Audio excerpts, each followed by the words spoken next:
आप वकील हैं और आपसे रुपया का डिमांड कैसे होने लगा? कर्मचारी ऑफिस में जाइए या अंचलाधिकारी ऑफिस में जाइए, जो मैंने 2 सालों में 4-5 सालों में जो चक्कर लगाया है, वहाँ पे जो पैरवी और पैसा लेके नहीं गया, उसके साथ ऐसा दुर्व्यवहार किया जाता है जैसे वो कोई दूसरे देश का आदमी हो। जब हम जैसे लोग परेशान हो सकते हैं तो आम जन का क्या हाल होगा। दर दर भटकने के बाद तंग आके जब मैंने माननीय मुख्यमंत्री आलोक कुमार मेहता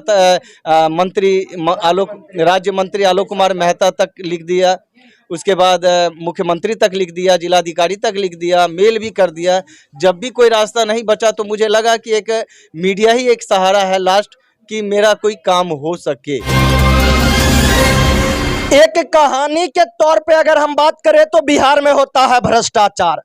कहानी तो आप बना सकते हैं कि आप हमें नाश्ता कराएं और हम आपका काम करवाएंगे। वैसा ही घटना रोसड़ा अनुमंडल क्षेत्र में घटा है और ऐसे में हमारे साथ जो आपको कोट पैंट पहनकर बैठे हुए हैं हमारे साथ, शायद ये आपको दिख रहे होंगे और इन्हें देखकर आप अनुमान लगा लिए होंगे कि कहीं ना कोई पद पर ही ये है। वकील साहब हैं, इनसे बात करने का प्रयास करेंगे। सबसे पहले वकील साहब, आपके साथ समस्या क्या है?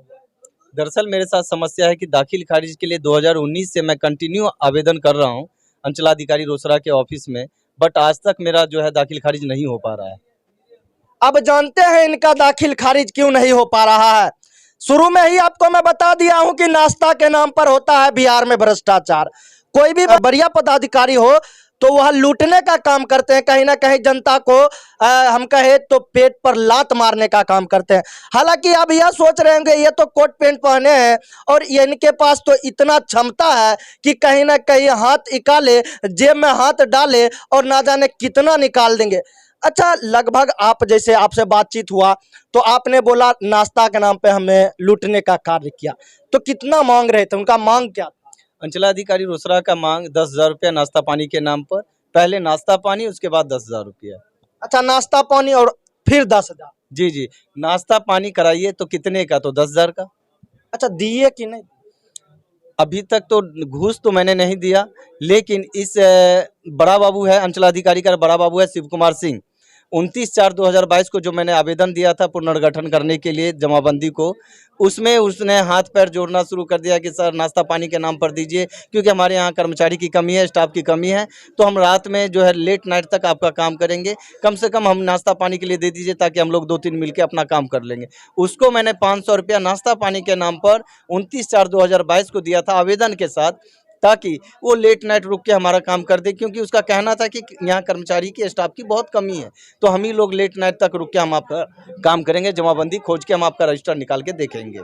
अच्छा, एक सवाल मेरे मन में गूंज रहा है, कहीं ना कहीं आप वकील हैं और आप किन्हीं थाना में किन्हीं कार्यालय में यदि जाते हैं तो आपका काम अभिलंब हो जाएगा, फिर अचानक यह काम और आपसे रुपया का डिमांड कैसे होने लगा?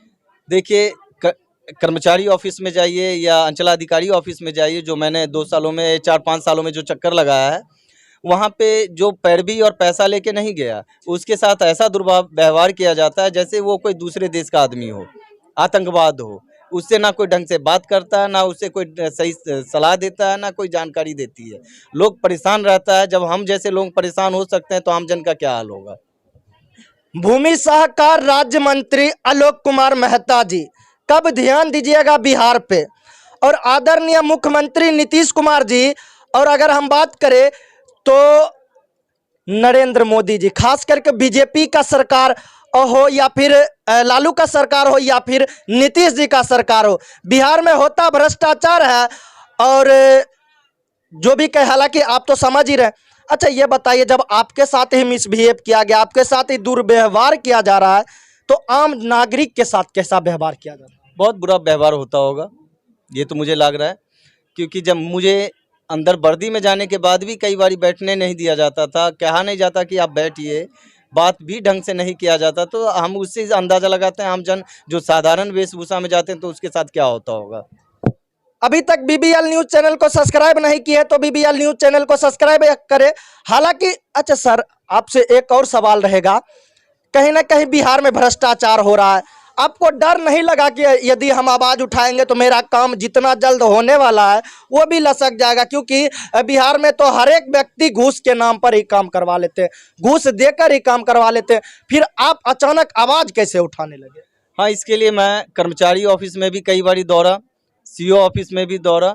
तो कर्मचारी ऑफिस में भी एक दशरथ यादव नाम करके एक नाजायज कोई कर्मचारी है, जिसे कर्मचारी और अंचलाधिकारी के द्वारा रखा गया है। वो भी नाजायज घूस की दलाली करता है और नाजायज घूस की डिमांड करता है। और दर दर भटकने के बाद तंग आके जब मैंने माननीय मुख्यमंत्री आलोक कुमार मेहता